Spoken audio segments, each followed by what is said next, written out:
Assalamualaikum. Tahu kan CF Patch dari Tasnim ni ada dijual di markas kecil. Apa fungsinya? Dah pastinya untuk melegakan batuk dan kahak si kecil. Okey, so apa bahan-bahan yang ada dalam CF Patch ni? Okey, antara bahan utamanya ialah indigo wood root dan white flower Hog fennel fruit. Susahnya nak sebut. Okey, apa fungsinya? Menjadikan tekak lebih selesa dan senang untuk bernafas daripada kahak. Okey, seterusnya ada pepper, wheat seed dan apricot seed. Tujuannya untuk membantu melancarkan dan melegakan paru-paru. Seterusnya ada herb leaf hong tuinia herb.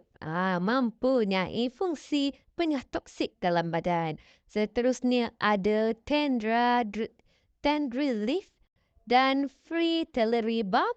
Seterusnya ada juga cekiang fritillary bulb. Aduh, susah nak sebut membantu dan menurunkan suhu panas dalam tekak yang menyebabkan batuk. Okay, jadi kalau nak dapatkan CF Patch ni untuk baby seawal dari newborn dah boleh guna, bolehlah datang ke markas si kecil.